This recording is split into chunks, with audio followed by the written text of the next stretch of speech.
स्वागत है आप लोगों का इम्पोर्टेंट क्वेश्चन की सीरीज में। इस सीरीज में मैं फर्स्ट सेमेस्टर बीए प्रोग्राम वाले स्टूडेंट्स को इंट्रोडक्शन टू पॉलिटिकल थ्योरी इस सब्जेक्ट के टोटल 9 से 10 इंपॉर्टेंट क्वेश्चन और आंसर करवाने वाला हूं जो हर साल एग्जाम में रिपीट होते हैं। सिलेबस में आप लोगों की टोटल 3 यूनिट दी गई हैं। इन तीनों यूनिट से भी जो जो इंपॉर्टेंट क्वेश्चन बनते हैं वो सारे भी मैंने इन्हीं 9 से 10 इंपॉर्टेंट क्वेश्चन आंसर में ही कवर अप करवा दिए हैं। तो ओवरऑल आप लोगों को एग्जाम के लिए सिर्फ ये 9 से 10 इंपॉर्टेंट क्वेश्चन आंसर ही करने हैं, कुछ और करने की आप लोगों को जरूरत नहीं पड़ेगी। ये जो आप अपनी स्क्रीन पे इंपॉर्टेंट क्वेश्चन देख रहे हो ये वही 9 से 10 इंपॉर्टेंट क्वेश्चन है जो आप लोगों को इस सीरीज में करवाए जाएंगे, जिनमें से भाई आप लोगों का जो पहला और दूसरा क्वेश्चन है ये आप लोगों का फर्स्ट यूनिट वाली वीडियो में ऑलरेडी करवाया जा चुका है। वीडियोस का लिंक नीचे डिस्क्रिप्शन में मिल जाएगा। तीसरा, चौथा, पांचवा और छठा ये 4 क्वेश्चन आप लोगों के सेकंड यूनिट से बनते हैं और इनमें से भी भाई आप लोगों का जो तीसरा, चौथा, पांचवा ये तीनों क्वेश्चन मैं ऑलरेडी करवा चुका हूँ। वीडियोस का लिंक आप लोगों को नीचे डिस्क्रिप्शन में मिल जाएगा। आज की इस वीडियो में भाई आप लोगों को सेकंड यूनिट का जो लास्ट क्वेश्चन है ये अधिकार वाला छठा क्वेश्चन ये भी कवर अप करवा दूंगा। बाकी जो बचे कुछ क्वेश्चन है ये आप लोगों की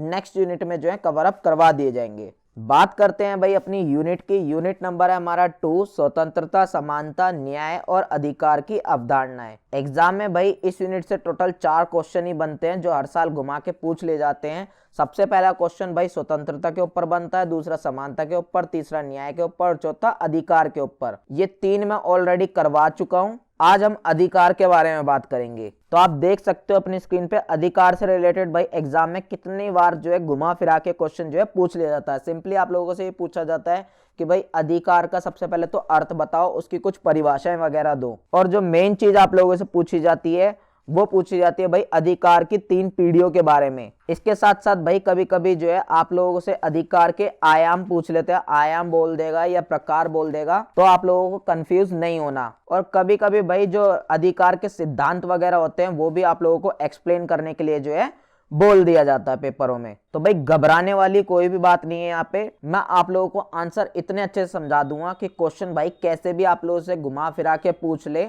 आप लोग जो है आंसर इजीली लिख आओगे एग्जाम में। बात करते हैं भाई अब अधिकार के अर्थ की। क्या होता है भाई अधिकार का मतलब? सिंपल मैं अगर आप लोगों को समझाऊं तो भाई मान लो ये रहा एक समाज है। इस समाज में भाई बहुत सारे लोग रहते हैं। अब जब वो लोग कुछ मांग करते हैं, कुछ दावे करते हैं सरकार से, समाज से, और उन्हीं मांगों को जब सरकार या समाज मान्यता दे देती है तो वही मांग भाई आप लोगों के अधिकार बन जाते हैं। अब ऐसा नहीं है कि भाई आप गवर्नमेंट के आगे डिमांड करो, मांग करो कि भाई हमें दारू पीने का अधिकार होना चाहिए, तो क्या गवर्नमेंट इस चीज को मान्यता देगी? नहीं भाई, गवर्नमेंट इस चीज को मान्यता नहीं देगी। गवर्नमेंट और समाज सिर्फ उन्हीं चीजों को मान्यता देते हैं भाई जो उन्हें लगता है कि ये व्यक्ति के लिए अच्छा है, ये समाज के लिए अच्छा है, ये व्यक्ति के विकास के लिए अच्छा है। तो सिंपली भाई जब कोई मांग, जब कोई दावे को सरकार की मान्यता मिल जाती है, समाज की मान्यता मिल जाती है तो वो अधिकार बन जाता है। या भाई दूसरी तरफ आप ये भी बोल सकते हो अधिकार भाई व्यक्ति के वो सारे काम हैं जिन्हें वो स्वतंत्रता पूर्वक कर सकता है। यानी कि ऐसे काम इंसानों के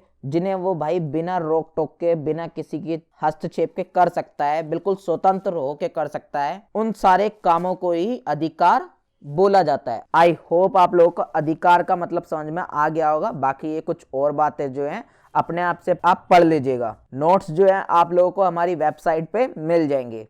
सिंपली आप लोगों को गूगल पे आना है। गूगल पे आने के बाद आप लोगों को srivastavnotes.blogspot.com सर्च कर लेना है। अगर आप फोन में सर्च करते हो तो हमारी वेबसाइट कुछ इस तरीके से आप लोगों के फोन में ओपन होगी। फिर आप लोगों को स्क्रॉल डाउन करके सबसे नीचे जाना है। नीचे जाने के बाद आप लोगों को थोड़ा सा ऊपर आना है। यहाँ पे आप लोगों को जो है ऑल सब्जेक्ट्स नोट्स का जो है सेक्शन मिल जाएगा। यहाँ पे आप लोगों को जिस भी सब्जेक्ट से नोट्स देखने हो सिंपली उस सब्जेक्ट को सेलेक्ट कर लेना है। फॉर एग्जांपल भाई हमें constitutional values and fundamental duties के नोट्स देखने हैं तो हम उस सब्जेक्ट को सेलेक्ट कर लेंगे। सेलेक्ट करने के बाद आप लोगों के सामने उस सब्जेक्ट के सारे नोट्स जो हैं चैप्टर वाइज शो हो जाएंगे। और दूसरी तरफ अगर आप कंप्यूटर या लैपटॉप में हमारी वेबसाइट को सर्च करते हो तो आप लोगों के सामने इंटरफेस कुछ इस टाइप से आएगा। यहाँ पे आप स्क्रॉल डाउन करके नीचे आओगे तो यहाँ पे भाई आप लोगों को ऑल सब्जेक्ट्स नोट्स का सेक्शन जो है है यहाँ पे साइड में देखने के लिए मिल जाएगा। यहाँ पे सिंपली आप लोगों को उस सब्जेक्ट को सेलेक्ट कर लेना है जिसके आप नोट्स देखना चाहते हो। हमें constitutional values and fundamental duties के नोट्स देखना है, तो हम इसको जो है सेलेक्ट कर लेते हैं। जैसे ही आप सेलेक्ट करोगे तो आप लोगों के सामने चैप्टर वाइज जो है नोट्स देखने के लिए मिल जाएंगे। यहाँ से आप फ्री में जो है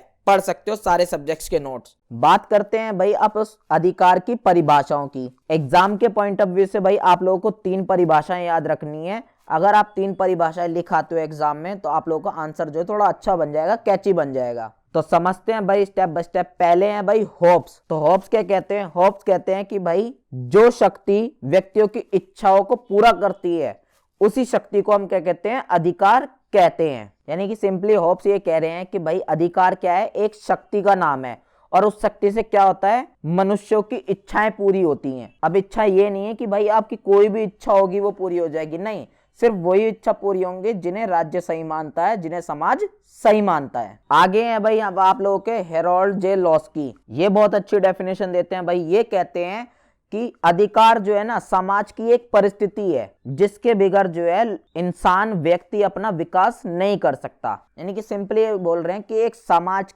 में व्यक्तियों के लिए अधिकार बहुत जरूरी चीज है।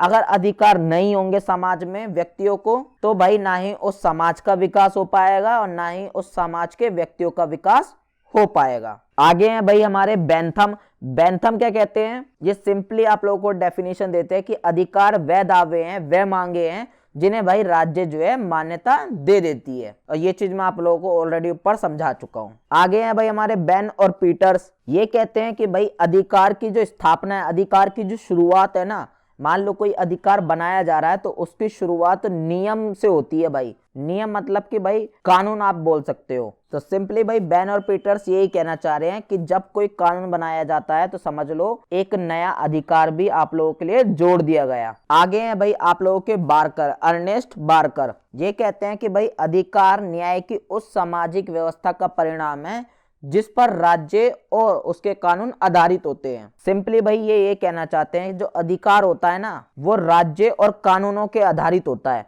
यानी कि राज्य के अकॉर्डिंग और कानून के अकॉर्डिंग सही होना चाहिए, तभी वो चीज अधिकार होती है। आगे है भाई हमारे बोसाके। ये बड़ी सिंपल सी डेफिनेशन देते हैं भाई। ये कहते हैं कि अधिकार वह दावा है, वह मांग है जिसे समाज स्वीकार करता है और राज्य लागू करता है। अब लास्ट है भाई हमारे ग्रीन। ये कहते हैं भाई अधिकार जो है वो एक शक्ति का नाम है, एक पावर का नाम है, और इसकी मांग लोग इसलिए करते हैं ताकि उनका भाई कल्याण हो सके, लोगों का कल्याण हो सके, लोगों का विकास हो सके। इस वजह से भाई इस शक्ति का मांग करते हैं और उसी शक्ति को हम अधिकार बोलते हैं। आई होप आप लोगों को सारी डेफिनेशन जो है अच्छे से समझ में आ गई होंगी। कोई भी आप 3 जो है अपनी मर्जी से याद रख लीजिएगा पेपर के लिए। अब नेक्स्ट है भाई आप लोगों का अधिकारों का ऐतिहासिक विकास। यानी कि इसमें भाई हम ये जानेंगे कि भाई अधिकार जो है कैसे कैसे डेवलप हुए, कैसे कैसे अधिकार बने हैं। तो जो पूरे विश्व में भाई सबसे पहला जो कानून बना था वो था भाई आप लोगों का मैग्ना कार्टा। ये कानून बना था भाई आप लोगों का 1215 ईस्वी में इंग्लैंड में। इससे पहले विश्व में कोई भी कानून वगैरह जो है नहीं हुआ करते थे। ये सबसे पहला कानून था। और ये कानून भाई किस चीज के लिए था? ये कानून भाई राज्य शासन को खत्म करने के लिए बनाया गया था। आज के टाइम पे हम देखते हैं ना कि भाई राजा का शासन वगैरह जैसी कुछ भी चीज नहीं है, भारत में भी नहीं है। बहुत से ऐसे देश हैं जहां पे राजा का शासन आजकल नहीं है। राजा वाला सिस्टम वो बहुत पहले ही अब खत्म हो चुका। तो कहीं ना कहीं उसकी शुरुआत जो है वो यहां से हुई थी, मैग्ना कार्टा कानून से। आप लोगों को भाई ये तो पता होगा कि आप लोगों के साथ बुरा होता है या किसी ग्रुप के साथ कुछ गलत होता है तो आप उसके अगेंस्ट जो है पिटीशन डाल सकते हो, याचिका डाल सकते हो कोर्ट वगैरह में। तो इस चीज की शुरुआत कहां से हुई भाई?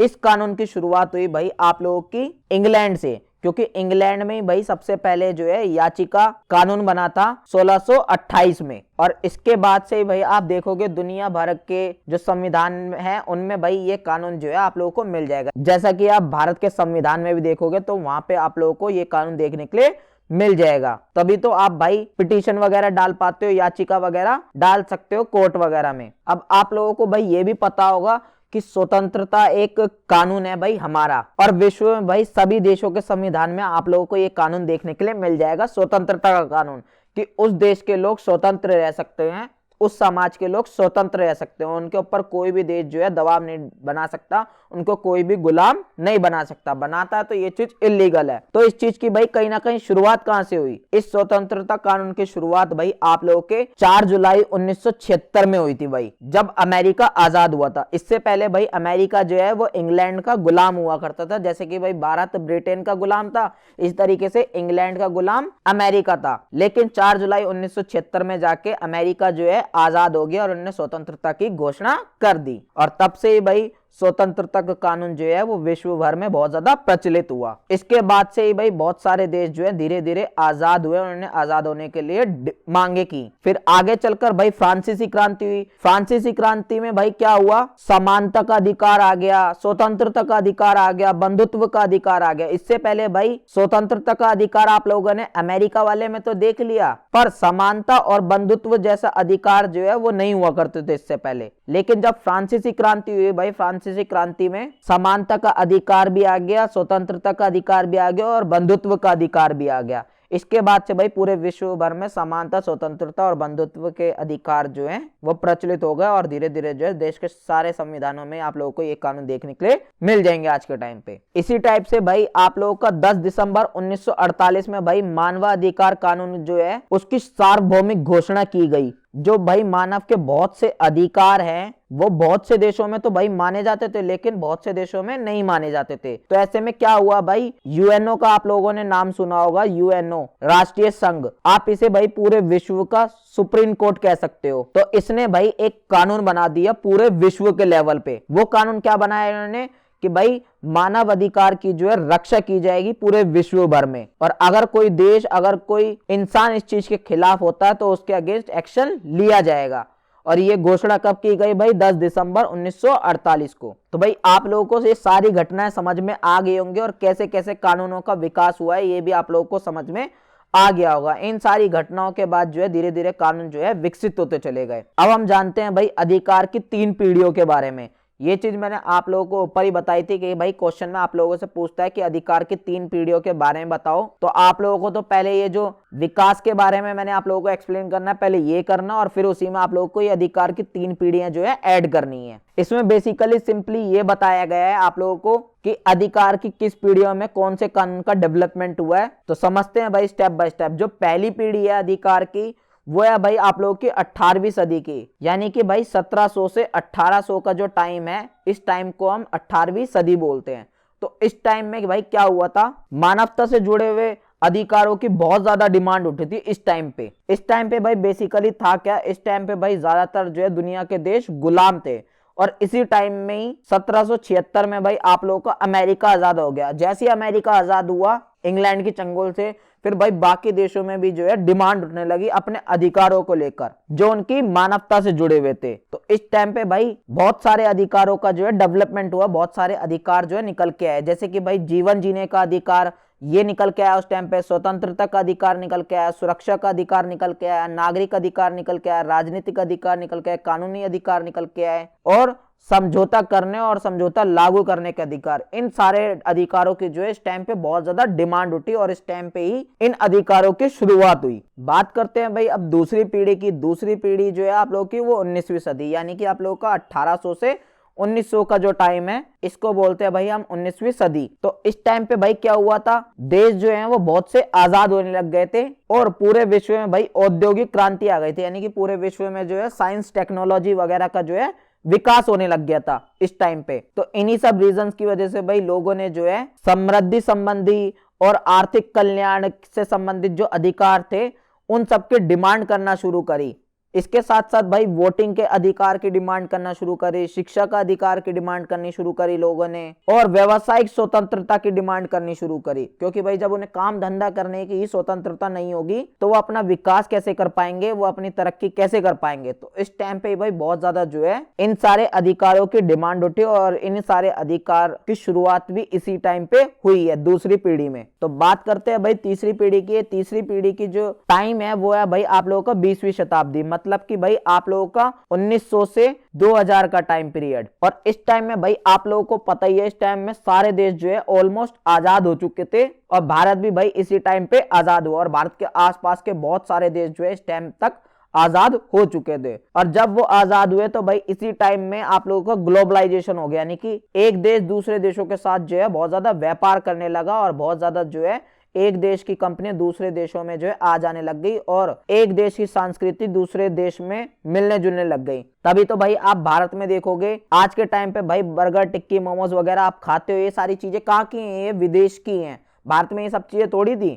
तो ये सब चीजों की शुरुआत कब हुई है? ग्लोबलाइजेशन के टाइम पे। और ग्लोबलाइजेशन कब आया आप लोगों का? वो 20वीं सदी में ही आया है भाई। तो इस टाइम पे भाई लोगों ने जो है इन सारे रीजनों को देखते हुए अपने सांस्कृतिक अधिकारों की डिमांड करना शुरू करी, अपनी भाषा को बचाने के लिए अधिकारों की डिमांड करनी शुरू करी, अपनी परंपराओं को बचाने के लिए अधिकारों की डिमांड करनी शुरू करी। और इस टाइम पे भाई बहुत से देश आजाद हुए थे और भारत जैसे देशों में भाई बहुत ज्यादा जो है बहुत सारे लोगों के साथ असमानता होती थी। फॉर एग्जांपल महिलाओं के साथ बहुत ज्यादा बुरा व्यवहार था, अल्पसंख्यकों के साथ बहुत ज्यादा बुरा व्यवहार था, बूढ़े वृद्ध लोगों के साथ बहुत ज्यादा बुरा व्यवहार था और भी बहुत सारे लोगों के साथ जो है असमानता की जाती थी इस टाइम पे। तो इन सब ने भाई अपनी समानता को लेकर जो है अधिकारों की मांग करना स्टार्ट करी। और तीसरी पीढ़ी में भाई इन सारी चीजों से रिलेटेड जो है अधिकार डेवलप हुए धीरे धीरे करके। आई होप आप लोगों को ये तीनों पीढ़ी जो है बहुत अच्छे समझ में आ गई होंगी।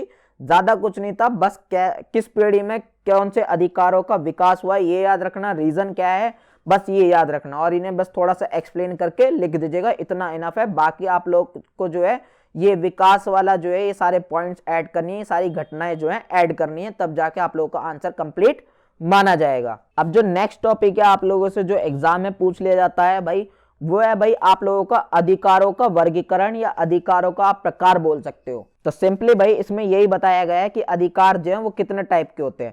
पहला तो होता है भाई आप लोगों का प्राकृतिक अधिकार। प्राकृतिक अधिकार में भाई आप लोगों का जीवन जीने का अधिकार आता है, स्वतंत्रता अधिकार आता है और संपत्ति का अधिकार आता है। दूसरा है भाई आप लोगों का नैतिक अधिकार जो आप लोगों की नैतिकता पे आधारित होता है, जैसे कि भाई आप लोगों को अपने माता पिता की सेवा करना चाहिए या आप लोगों का नैतिक अधिकार है, अपने दोस्त की भाई मदद करनी चाहिए या आप लोगों का नैतिक अधिकार है, अपने देश की राष्ट्रीयता का सम्मान करना चाहिए या आप लोगों का नैतिक अधिकार है, प्रकृति को भाई सम्मान करना चाहिए, उसकी सुरक्षा करना चाहिए या आप लोगों का नैतिक अधिकार है। तो इस जैसे बहुत सारे नैतिक अधिकार है। आगे है भाई आप लोगों के कानूनी अधिकार। कानूनी अधिकार भाई 3 टाइप के होते हैं, जिनमें आप लोगों का राजनीतिक अधिकार आता है, जैसे कि वोट देने का अधिकार, चुनाव में उम्मीदवार बनने का अधिकार, सरकारी पद पर बैठने का अधिकार। तो ये सब आप लोगों के राजनीतिक अधिकार में आते हैं।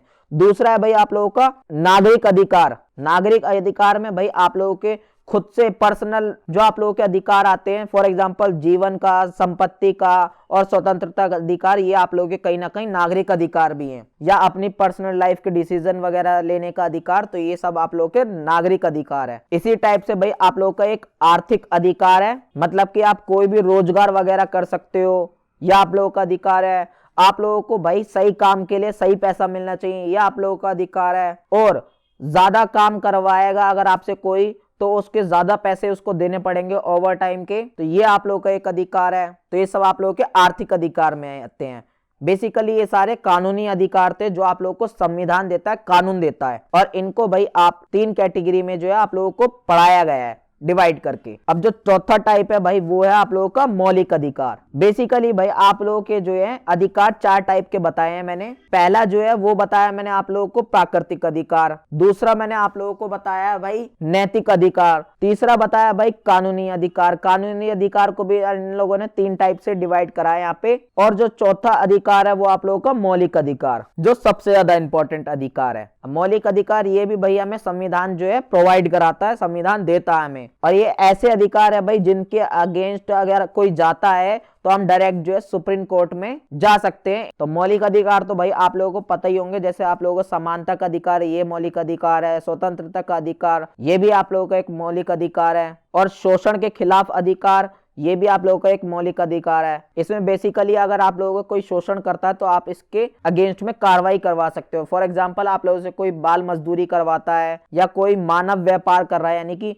लोगों को, इंसानों को बेच रहा है या किसी पर कोई अत्याचार कर रहा है, तो आप इन सब चीजों के अगेंस्ट जो है सुप्रीम कोर्ट में जा सकते हो। इन सारे मौलिक अधिकारों को मैंने ऑलरेडी डीप में पढ़ाया हुआ है एक वीडियो में, उस वीडियो का लिंक मैं नीचे डिस्क्रिप्शन में दे दूंगा अगर आप पढ़ना चाहते हो तो। आगे भाई धार्मिक स्वतंत्रता का अधिकार, ये भी आप लोगों का एक मौलिक अधिकार है। इसमें भाई आप किसी भी धर्म को जो है मान सकते हो किसी भी धर्म का प्रचार कर सकते हो और अपनी परंपराओं को जो है एक्सेप्ट कर सकते हो, कोई भी रोक टोक आप लोगों को नहीं की जाएगी। अगला जो मौलिक अधिकार है भाई आप लोगों का वो है सांस्कृतिक और शैक्षिक अधिकार, यानी कि आप लोगों को अपनी संस्कृति बनाए रखने का अधिकार है, अपनी भाषा को बनाए रखने का अधिकार है और स्वतंत्रता है आप लोगों को अपनी शिक्षा लेने का अधिकार। आप लोगों को कोई भी शिक्षा लेने से जो है नहीं रोक सकता, क्योंकि यह आप लोगों का एक मौलिक अधिकार है। अगर कोई अगेंस्ट में है इस चीज के तो आप डायरेक्ट सुप्रीम कोर्ट में जा सकते हो। अब जो लास्ट है भाई आप लोगों का मौलिक अधिकार वो है भाई संवैधानिक उपाय के अधिकार। उपचार है ये, तो इसे ठीक कर लीजिएगा आप।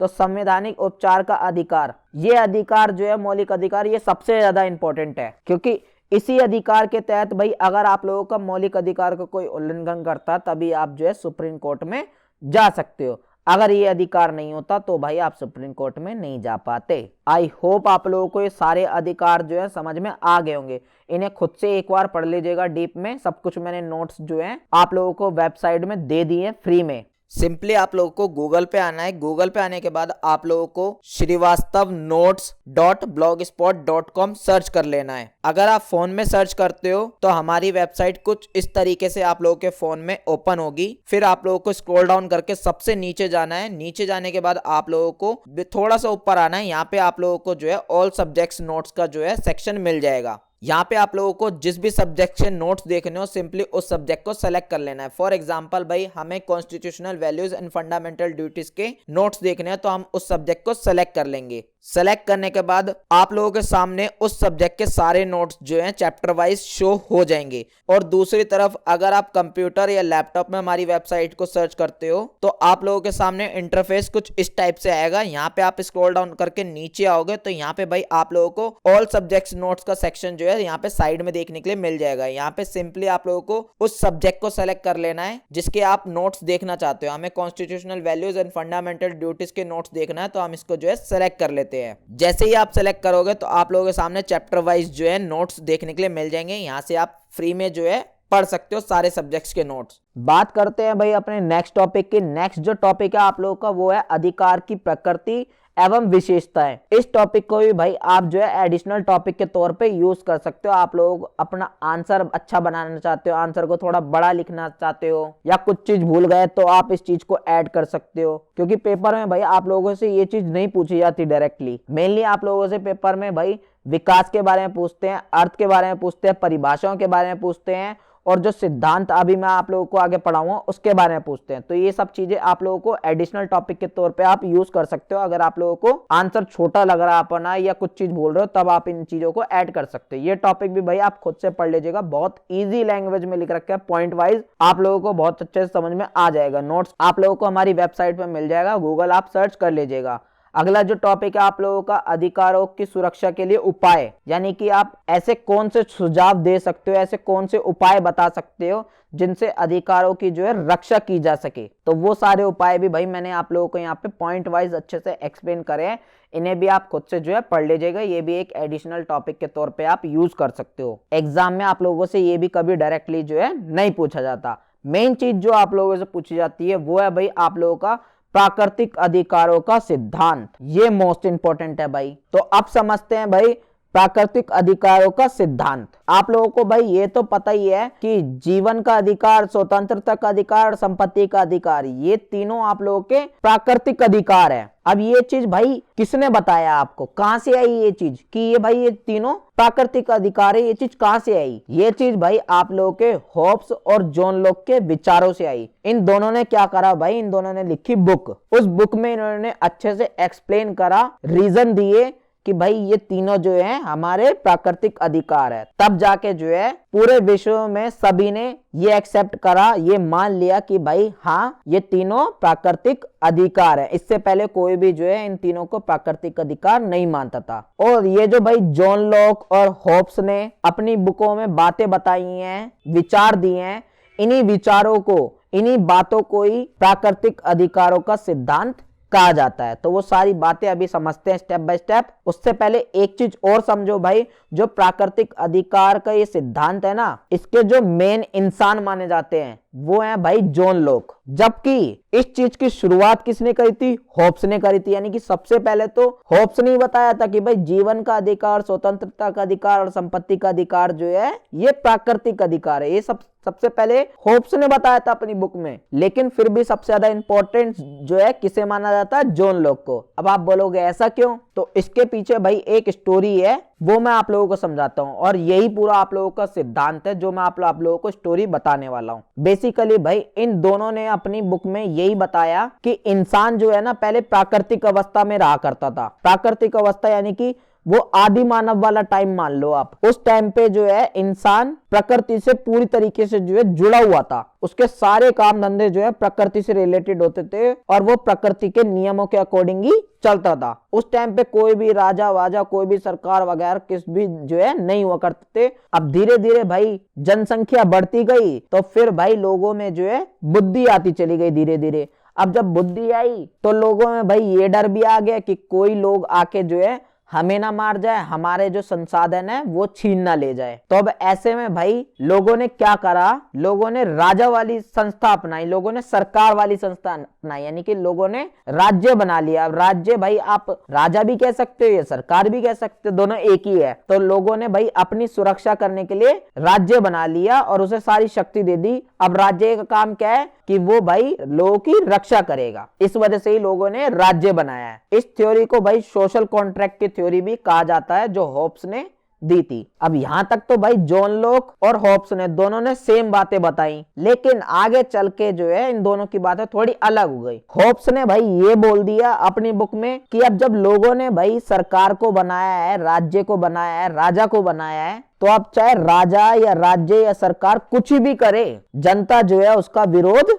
नहीं कर सकती। बिल्कुल भी जनता उस राजा को नहीं हटा सकती। फिर चाहे राजा भाई उस इंसान के सारे अधिकार क्यों ना छीन ले, वो कुछ भी करे, जनता उसके अगेंस्ट नहीं जा सकती, क्योंकि जनता ने ही राजा को बनाया है। ऐसा कहा है भाई होब्स ने अपनी बुक में। और जॉन लोक ने भाई इसके उल्टा कहा है। जॉन लोक ने ये बोला है कि हाँ भाई बनाया तो जनता नहीं है, लेकिन जनता ने इसलिए बनाया है ताकि भाई राजा जो है वो लोगों के अधिकार की रक्षा कर सके। और जनता जब चाहे जो है वो राजा को, सरकार को बदल सकती है, हटा सकती है, अगर कोई सरकार, अगर कोई राजा उन अधिकारों की रक्षा नहीं कर पाती है। यहीं पे आप देख सकते हो भाई इन दोनों के विचार जो है बिल्कुल अलग अलग हो गए। तो इस वजह से ही भाई जो होब्स हैं इनकी बातों को नहीं माना गया, क्योंकि कहीं ना कहीं इन्होंने तानाशाह वाली बात कर दी कि भाई राजा जो मर्जी है, जो मन में करे वो कर सकता है। तो इस वजह से इन्हें जो है नहीं माना गया, इनके विचारों को नहीं माना गया और जॉन लोक को भाई मान लिया गया। आगे भाई जॉन लोक ने यह भी बोला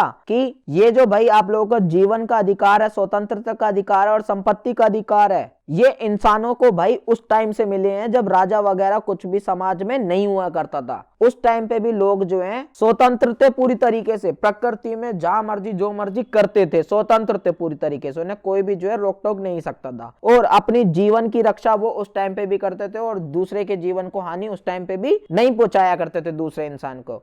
और संपत्ति का अधिकार भी भाई उन्हें शुरू से ही मिला हुआ है, क्योंकि संपत्ति ये शुरू से ही इकट्ठा करते हैं, क्योंकि उस टाइम पे कोई भी राजा या कायदे कानून नियम वगैरह नहीं हुआ करते थे। तो इस वजह से ही भाई इनकी इन सारी बातों को एक्सेप्ट कर लिया गया और तब मान लिया गया कि जीवन जीने का अधिकार और स्वतंत्रता का अधिकार, संपत्ति का अधिकार ये किसी भाई राजा या राज्य ने नहीं दिया है, ये हमारे प्राकृतिक अधिकार हैं जो हमें प्रकृति ने दिए हैं। और किसी भी देश का राजा, किसी भी देश का कानून या किसी भी देश की सरकार इन कानूनों को, इन अधिकारों को नहीं छीन सकती है, नहीं खत्म कर सकती है। ये जो सारी बातें मैंने आप लोगों को बताई हैं, यही सारी बातें जो है आप लोगों का है प्राकृतिक अधिकारों का सिद्धांत। यहीं से ही आया है भाई प्राकृतिक अधिकारों का कॉन्सेप्ट। आई होप आप लोगों को पूरी स्टोरी, पूरा सिद्धांत बहुत अच्छे से समझ में आ गया होगा।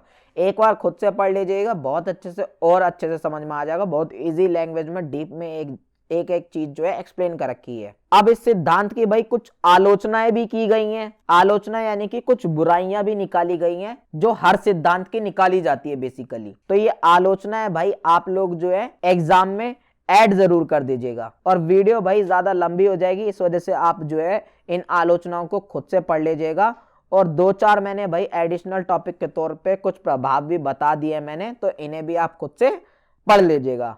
अब ऐसा मत समझना यहाँ पे कि भाई मैं आप लोगों को जो है टॉपिक्स इतने सारे छोड़ देता हूँ। मैंने आप लोगों को वो टॉपिक्स करवाए हैं जो आप लोगों के एग्जाम के पॉइंट ऑफ व्यू से जरूरी हैं। जो एडिशनल टॉपिक्स हैं वो भाई आप लोग खुद से पढ़ सकते हो, उनके नोट्स मैं आप लोगों को फ्री में प्रोवाइड करवा रहा हूँ। और ये चीज मैं आप लोगों को इसलिए छोड़ भी जाता हूँ ताकि आप लोगों का खुद की बुद्धि का जो है उपयोग हो सके, आप खुद में भी जो है पढ़ने की थोड़ी कैपेसिटी जो है डेवलप कर पाओ। कब तक आप टीचरों के सारे जो है ऐसे बैठे रहोगे। तो इस वजह से भाई मैं आप लोगों को नोट्स जो है दे जाता हूं ताकि आप लोगों को ये नोट्स पढ़ के इजीली हर एक चीज समझ में आ जाए और आपके खुद को भी जो है थोड़ा बहुत पढ़ने का मन हो और थोड़ी कैपेबिलिटी आप लोगों की बिल्ड हो। फिर एक दिन ऐसा आएगा आप लोगों को यूट्यूब खोलने की जरूरत नहीं पड़ेगी, कोई टीचर की जरूरत नहीं पड़ेगी, आप खुद से जो है किताब उठा के पढ़ सकते हो। नोट्स जो है आप लोगों को हमारी वेबसाइट पे मिल जाएंगे। सिंपली आप लोगों को गूगल पे आना है। गूगल पे आने के बाद आप लोगों को srivastavnotes.blogspot.com सर्च कर लेना है। अगर आप फोन में सर्च करते हो तो हमारी वेबसाइट कुछ इस तरीके से आप लोगों के फोन में ओपन होगी। फिर आप लोगों को स्क्रॉल डाउन करके सबसे नीचे जाना है। नीचे जाने के बाद आप लोगों को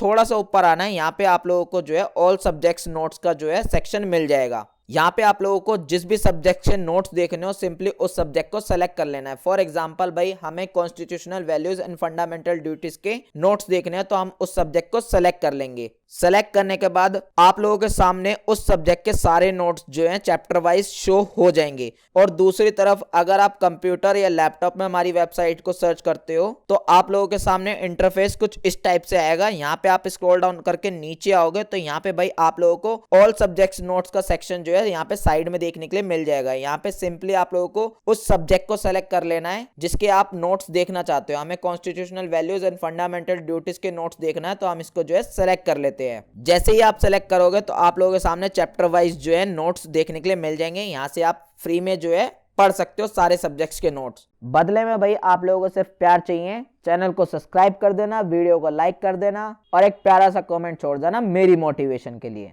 मिलते हैं नेक्स्ट वीडियो में। जय हिंद, जय भारत।